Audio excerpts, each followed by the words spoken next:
Um observador, no ponto O da figura abaixo, vê um prédio segundo um ângulo de 75 graus. Se esse observador está situado a uma distância de 12 metros do prédio e a 12 metros de altura do plano horizontal, que passa aí pelo pé do prédio, então a altura do prédio em metros é, e aí ele deu as opções. Deixa eu dar um zoom aqui, né? Do chão até o ponto aqui do ângulo reto, a gente tem aí 12 metros. Esse 12 metros da altura e esse 12 metros da distância, né, do observador até o prédio, ele me dá a dica de que esse triângulo aqui de baixo, ele é um triângulo isósceles, né? Além de retângulo, ele é isósceles porque os dois lados medem 12 metros. Se os dois lados medem 12 metros, quer dizer que os ângulos, eles também são, os ângulos opostos a eles também são congruentes.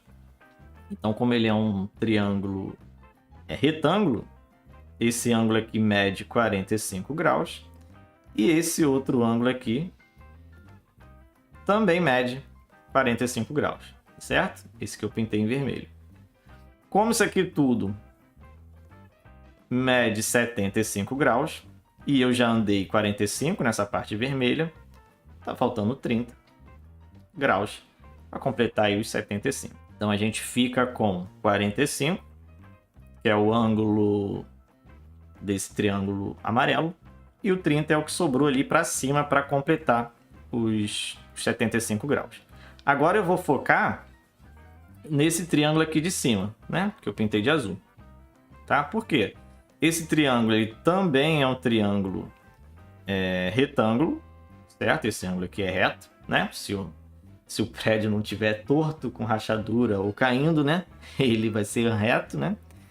E eu quero saber o tamanho desse ponto aqui, né? Do ângulo reto até o topo, que eu vou chamar de X. E aí a altura do prédio vai ser no final o 12 mais esse tamanho X. Tá certo? Então vamos lá. Triângulo retângulo lembra a gente de Pitágoras, que não é o caso, porque eu não sei os três lados, e trigonometria, que no caso aí eu tenho 30. Então a gente tem o cateto adjacente ao 30, que é o 12, e a gente tem o cateto oposto, que é o X, certo? Oposto aqui ao 30 graus. Então a gente tem o cateto oposto e cateto adjacente, né? Lá pelo soca à toa, a gente vê que a gente vai usar soca à toa, né? Não sei se vocês lembram do soca à toa, mas como eu tenho cateto oposto e cateto adjacente, então eu vou usar o T, que é a tangente.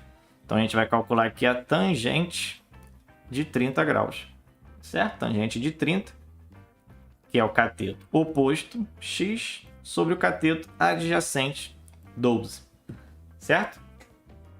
Tangente de 30, a gente tem que lembrar daquela tabela de ângulos notáveis, do 30, 45, 60. E aí, tangente de 30 é raiz de 3 sobre 2. Então, a gente tem aqui que x sobre 12 é igual a raiz de 3 sobre 3. A gente multiplica cruzado, né?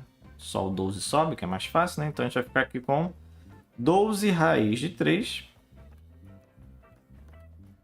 sobre 3. E aí a gente consegue dividir o 12 por 3, que vai dar aí 4 raiz de 3. Então esse aqui é o valor do x, ou seja, não é o tamanho do prédio todo, é só o tamanho, esse tamanho aqui em azul, certo?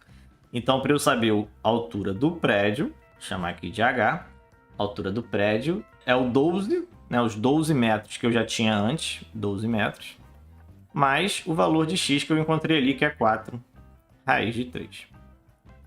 E aí, se você perceber, não tem essas opções, mas eu posso botar aí o 4 em evidência.